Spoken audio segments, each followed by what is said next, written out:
Hello friends, नमस्कार and welcome to समाधान। साथियों, बिहार में अगर आप बीएड करना चाहते हैं तो उसके लिए यहाँ पे एक नोटिस जारी किया गया है। और यहाँ पे एक और चीज़ है कि अगर आप सरकारी कॉलेज से करना चाहते हैं तो कम खर्च में आप बीएड कर पाएंगे अगर सरकारी कॉलेज आपको मिल जाता है। तो इसके लिए आपको सिलेबस इसका क्या रहेगा, अच्छे से आप तैयारी करेंगे, साथ ही साथ क्या क्वालिफिकेशन रखा गया है ताकि आप फॉर्म भर सकें।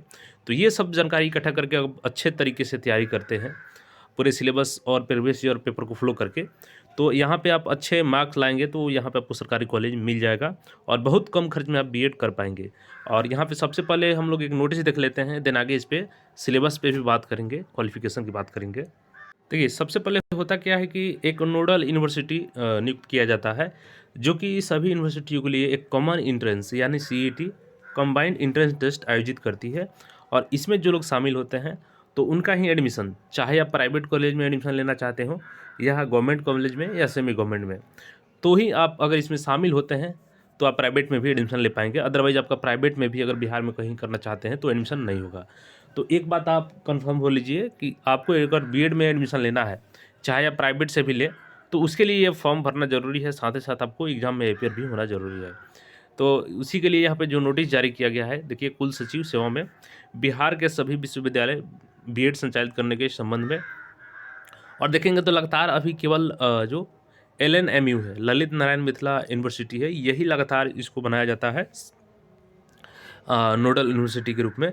तो इसी के द्वारा एग्ज़ाम आयोजित की जाती है।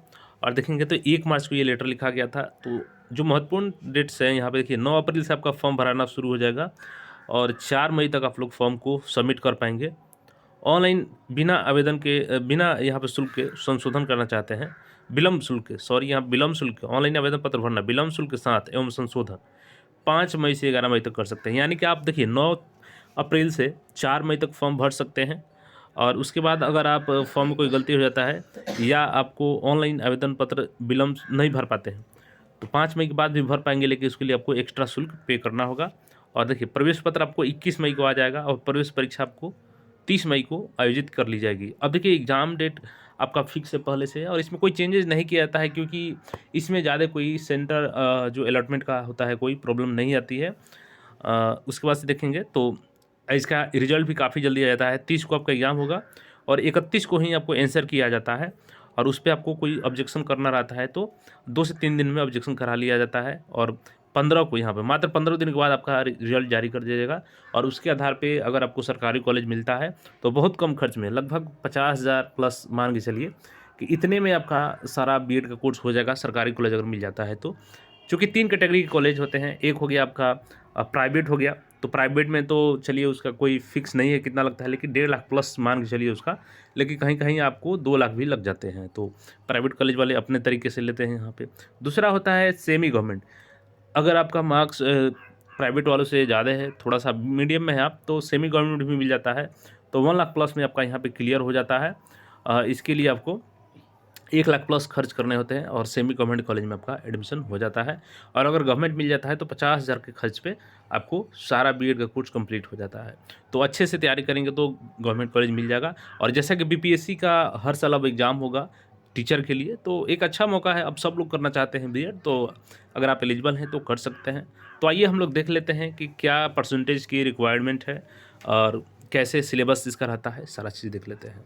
तो देखिए, इसके लिए क्वालिफिकेशन की बात करें तो एजुकेशनल जो एलिजिबिलिटी होती है, चूँकि ये 2023 में जो आयोजित किया गया था एग्ज़ाम, तो 2023 वाले एग्ज़ाम के आधार पर हम बता रहे हैं, क्योंकि फॉर्म भरने के 10 दिन पहले आपको नोटिफिकेशन फुल आ जाएगा। तो वहाँ भी यही रहेगा, क्योंकि चेंजेस कोई नहीं किया गया है। तो देखिए, यहाँ पे 2 वर्षीय बीएड प्रवेश परीक्षा यानी सीईटी बीएड में वैसे अभ्यर्थी सम्मिलित हो सकते हैं जिन्हें, देखिए, विज्ञान, सामाजिक विज्ञान, मानविकी, वाणिज्य में स्नातक 10+2+3 यानी कि इंटर के बाद 3 साल का ग्रेजुएशन कोर्स किए हैं, या कम स्नातकोत्तर यानी पोस्ट ग्रेजुएशन कम से कम 50% अंक, या बीई बीटेक विज्ञान गणित में विशेषज्ञता वाले कम से कम 55% अंक, अथवा इनके समतुल्य कोई अन्य योग्यता है तो, यानी 50% आपको बैचलर डिग्री में यहाँ पे चाहिए और बीई बीटेक किए हैं तो 55% स्कोर होना चाहिए। उसी तरीके से यहाँ पे शिक्षा शास्त्री का है तो इनका 50% स्कोर होना चाहिए। तो यहाँ पे ग्रेजुएशन आपको, देखिए, पास होना चाहिए। कुछ लोग स्टूडेंट होंगे, उनका क्वेरी होगा कि सर हम अभी अपीयरिंग में हैं तो क्या भर सकते हैं? नहीं, फॉर्म भरने के समय आपका रिजल्ट आ जाना चाहिए, क्योंकि वहाँ पे आपका परसेंटेज डाला जाएगा, पासिंग डेट भी डाला जाएगा, तो अपीयरिंग को मौका नहीं मिलता है, तो इसलिए आपको रिजल्ट आ जाएगा। सारा डॉक्यूमेंट्स देखिए, डॉक्यूमेंट्स की बात करें तो सारा डॉक्यूमेंट्स आपका फॉर्म भरने का जो लास्ट डेट रखा गया है उसके पहले सारा चीज़ आपका कंप्लीट हो जाना चाहिए। यहाँ पे सारा डॉक्यूमेंट्स रेडी रहना चाहिए।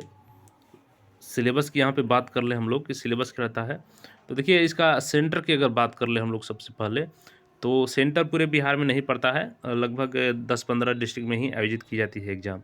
तो यहाँ पे देख सकते हैं पिछली बार जो एग्ज़ाम कोड था, आरा था, भोजपुर, छपरा, दरभंगा, गया, हाजीपुर, मधेपुरा, मुंगेर, मुजफ्फरपुर, पटना और पूर्णिया।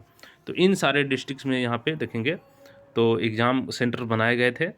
और देखिए सिलेबस की बात कर ले साथियों, तो सिलेबस यहाँ पे जो होता है ना आपका, वो 120 प्रश्न रहते हैं, जो कि सारे के सारे एमसीक्यू होते हैं, और ओएमआर शीट बेस्ड आपका एग्ज़ाम लिया जाता है पेन एंड पेपर मोड में। तो 120 प्रश्न के लिए यहाँ पे आपको देख सकते हैं जो सिलेबस का यहाँ पे पार्ट वाइज दिया गया है। जनरल इंग्लिश कम्प्रिहेंशन बीएड प्रोग्राम, तो यहाँ पे आपका 15 क्वेश्चंस रहता है और इसके लिए 15 मार्क्स रहता है, यानी एक क्वेश्चन 1 मार्क्स का। जनरल संस्कृत कम्प्रिहेंशन शिक्षा शास्त्री प्रोग्राम के लिए है ये। तो शिक्षा शास्त्री अगर जो भरना चाहते हैं तो उनको यहाँ पे इंग्लिश की जगह पे 15 क्वेश्चंस रहेंगे संस्कृत का यहाँ पे, ठीक है। जनरल हिंदी, तो इसका भी 15 क्वेश्चन रहता है। लॉजिकल एंड एनालिटिकल रीजनिंग की बात करें तो यहाँ पे देखिए 25 क्वेश्चन आपका रीजनिंग से रहता है, हिंदी से 15 क्वेश्चन, जनरल अवेयरनेस से 40 क्वेश्चन, और देखिए टेक्निकल लर्निंग इन्वायरमेंटल इन्वायरमेंट इन स्कूल्स, तो इससे 25 क्वेश्चंस रहते हैं, यानी टोटल यहाँ पे आपका देख सकते हैं 120 मार्क्स रहता है यहाँ पे। क्या निगेटिव मार्क्स रहता है, तो देखिए यहाँ पे है there is no negative marking, यानी यहाँ पे कोई निगेटिव मार्किंग की व्यवस्था नहीं की गई है, यानी आप गलत भी उत्तर करते हैं तो उसके लिए कोई मार्क्स नहीं कट जाएंगे। और प्रवेश शुल्क यहाँ पे 1000 रखा जाता है सामान्य अभ्यर्थियों के लिए। अगर आप दिव्यांग हैं, अति पिछड़ा वर्ग है, महिला है, EWS है, तो और पिछड़ा वर्ग है तो इसके लिए 750 रुपये का पेमेंट करना होता है। और अनुसूचित जाति जनजाति को यहाँ पे देखेंगे तो इनको 500 रुपये का पेमेंट करना रहता है। तो यहाँ पे हमने सिलेबस भी बता दिया, और यहाँ पे आपका एंट्रेंस का डेट भी हमने बता दिया है आपको, 31 मई को एग्ज़ाम होगा यहाँ पे। तो अगर आप भी एडमिशन लेना चाहते हैं और गवर्नमेंट कॉलेज से लेना चाहते हैं, तो क्या प्रीवियस ईयर क्वेश्चन आप लोग देखना चाहते हैं तो उसको डिस्कस करवा दिया जाएगा, और अच्छे से आप लोग तैयारी करेंगे तो गवर्नमेंट कॉलेज मिल जाएगा। तो मात्र 50,000 रुपये खर्च करके आप बीएड कर पाएंगे, और बिहार में एक शिक्षक बनने का सुनहरा मौका आपके पास रहेगा, क्योंकि आप बीएड करेंगे तो कम खर्च में यहाँ से हो जाएगा सरकारी कॉलेज से। सेमी गवर्नमेंट भी मिल जाता है तो आपको 1 लाख में हो जाएगा, अदरवाइज प्राइवेट में थोड़ा ज़्यादा लग जाता है। लेकिन अगर आपको प्राइवेट में भी एडमिशन लेना है तो ये एग्ज़ाम आपको देना ही होगा, अदरवाइज बिहार में आपको किसी भी कॉलेज में एडमिशन नहीं ले पाएंगे बिना एंट्रेंस एग्ज़ाम के। तो बाकी अपडेट्स के लिए चैनल से जुड़े रहें, फिर मिलेंगे नए अपडेट में। तब तक के लिए आप लोग स्वस्थ, मस्त और पढ़ाई करते रहें आप लोग। धन्यवाद।